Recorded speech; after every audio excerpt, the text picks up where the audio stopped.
குருவே சரணம். அனைவருக்கும் வணக்கம். பயிற்சி அப்படின்னு சொல்கிறீங்க, பயிற்சி பண்ணால் எப்படிங்க சந்தோஷம் கிடைக்கும்? பயிற்சியில் அப்படி என்னதாங்க இருக்குது? பயிற்சி பண்ணால் ஹாப்பினஸ் வருதுன்றாங்க. ஒரு சில பேர் ரொம்ப சூப்பராக இருக்குது, நான் எதுவுமே பண்ணாமே ஜாலியாக இருக்குன்னு நிறைய பேர் கமெண்ட்ஸ் கொடுக்குறாங்க. நிறைய ஃபீட்பேக் வந்து உங்களோட வீடியோக்கு முன்னாடி வந்து பார்க்க முடியுது. பயிற்சி அப்போ நடக்கிறது என்ன அப்படின்னு சொல்லிட்டு ஒரு கேள்வி. நல்லா புரிஞ்சுக்கங்க. இப்போ நம்ம மலேசியாவில் இருக்கோம். மலேசியாவில் வந்து பார்த்தீங்கன்னா இந்த ஆல்ரெடி நம்ம அனௌன்ஸ் பண்ண மாதிரி ஜோஹர் பாரூவில் வந்து பார்த்தீங்கன்னா ஜேபிசிடின்னு சொல்லுவாங்க. வருகின்ற 16/7/2022 ஒரு நாள் வகுப்பும், ஷா அலாமில் வந்து 24/7/2022 அதாவது 24/7/2022 ஷா அலாம்லேயும் வந்து பார்த்தீங்கன்னா 2 வகுப்புகளாக வந்து அனௌன்ஸ் பண்ணியிருக்கோம்.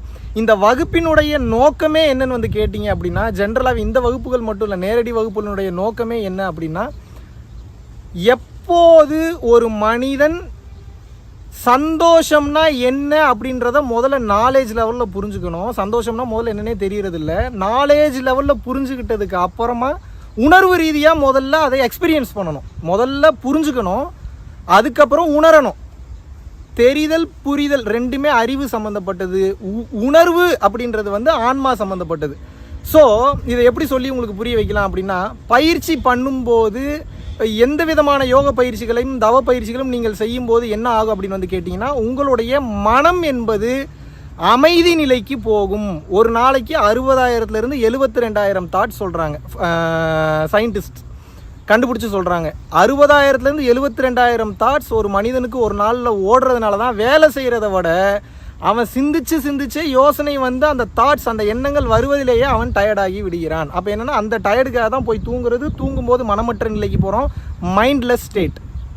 அப்போ மனமற்ற நிலைக்கு போகும்போது காஸ்மிக் எனர்ஜி, ஆகாய பிராணன் சொல்லுவாங்க. நிலப்பிராணன், நீர் பிராணன், நெருப்பு பிராணன், வாயு பிராணன், ஆகாய பிராணன். காஸ்மிக் எனர்ஜின்றது ஆகாய பிராணன். அந்த ஆகாய சக்தியானது, அந்த காஸ்மிக் எனர்ஜியானது தூங்கும்போது ரீஃபில் ஆகுது. ரீஃபில் ஆனவொடனே ஃபுல் எனர்ஜி அவனுக்கு கிடச்சிருது. ஃபுல் எனர்ஜி கிடைக்கும் போது விழிப்பு நிலைக்கு வர்றான். விழிப்பு நிலைக்கு வந்தோடனே அடுத்த நாள் ஆக்டிவிட்டீஸ்க்கு போய் அவனோட வேலைகளை பார்க்கின்றான். இதில் நீங்கள் தெரிஞ்சுக்க வேண்டியது என்ன அப்படின்னா, மனம்தான் அனைத்திற்கும் மூலதனம். மனம்னு சொல்கிறேன்னு நினைக்காதீங்க. மனம் பல வேலைகளை பண்ணும். மனம் செய்யாத விஷயமே கிடையாது. இந்த மனம் பல பார்ட்ஸாக வந்து பிரிஞ்சிருக்கு. எப்படி சொல்லலாம்னா, conscious mind, subconscious mind, super conscious mind, collective conscious mind வரைக்கும் சொல்கிறாங்க. இப்போ நம்ம ரொம்ப டீப்பாக போனோம்னா ரொம்ப லேட் ஆகும். வாய்ப்பு இருக்கும்போது நான் பெரிய வீடியோஸாக நான் பேசி போடுறேன். முதல்ல நல்லா புரிஞ்சுக்கோங்க. சந்தோஷம் என்பது எதை பற்றியது என்றால், மனம் ஓடிக்கிட்டே இருந்தீங்கன்னா சந்தோஷம் கிடைக்காது. ஓடிய மனம் நின்று விட்டது என்றால் சந்தோஷம் ஆட்டோமேட்டிக்காகவே ஓவர்ஃப்ளோ ஆகும். இதுதான் கான்செப்ட். இதை எப்படி உங்களுக்கு சொல்லி புரிய வைக்கலாம் அப்படின்னா, ஒரு சாவி வந்து உங்களுக்கு காணாமல் போயிடுச்சுன்னு வச்சுப்போம்.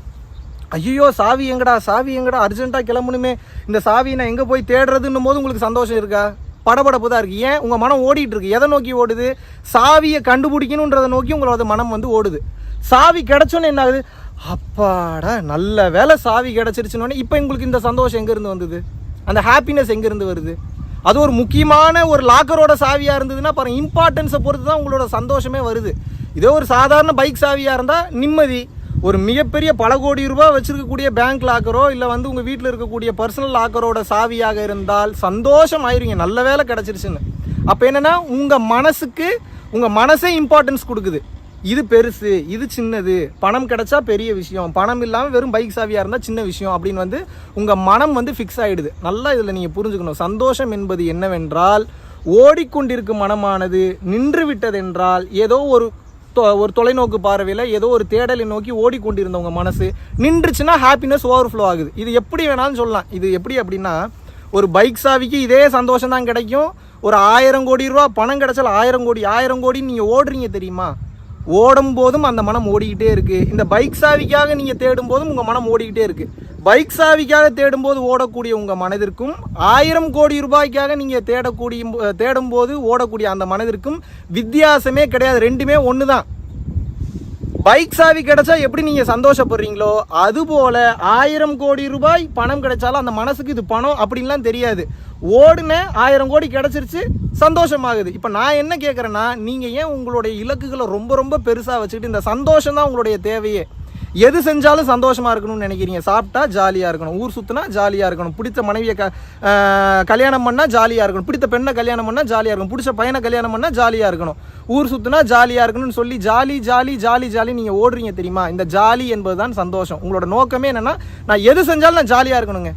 நான் எது செஞ்சாலும் நான் சந்தோஷமாக இருக்கணுங்க அப்படின்றீங்க பார்த்தீங்களா. அந்த சந்தோஷத்துக்காகத்தான் ஒவ்வொரு வேலையும் நீங்கள் செஞ்சுக்கிட்டு இருக்கீங்க. அப்போ என்னன்னா, பெரிய இலக்குகளை வச்சுக்கிட்டீங்க அப்படின்னா உங்களது நிம்மதி போயிடும், சந்தோஷம் போயிடும், பிபி வந்துடும், சுகர் வந்துடும், டிப்ரெஷன் வந்துடும், எல்லா பிரச்சனையும் வந்துடும்.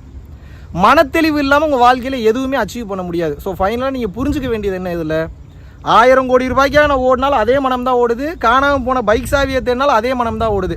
காணாமல் போன பைக் சாவி கிடைச்சா நான் எவ்வளோ சந்தோஷப்படுகிறேனோ அதே சந்தோஷம் தான் 1000 கோடி ரூபாய் கிடைச்சாலும் அதே சந்தோஷம் தான் கிடைக்கும். ரெண்டுத்திற்கும் மிகப்பெரிய வித்தியாசம் கிடையாது.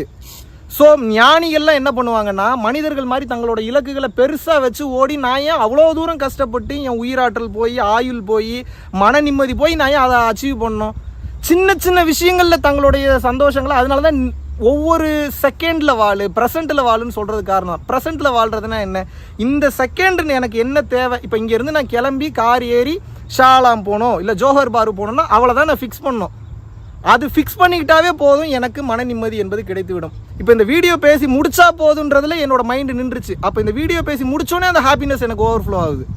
ஆனால் நீங்கள் என்ன பண்ணுறீங்க, எனக்கு இவ்வளோ பெரிய வீடு வேணும், இவ்வளோ பெரிய காரு வேணும், 7 காரு வேணும், 10 வீடு வேணும், எல்லா இடத்துலையும் ப்ராப்பர்ட்டி வேணும், மனம் பறந்து விரிந்து தறிகட்டு திரிவதனால் சந்தோஷம் உங்களுக்கு கிடைக்கிறதே இல்லை. சீர்படுத்தணும் முதல்ல உங்களோட ஆசைகளை.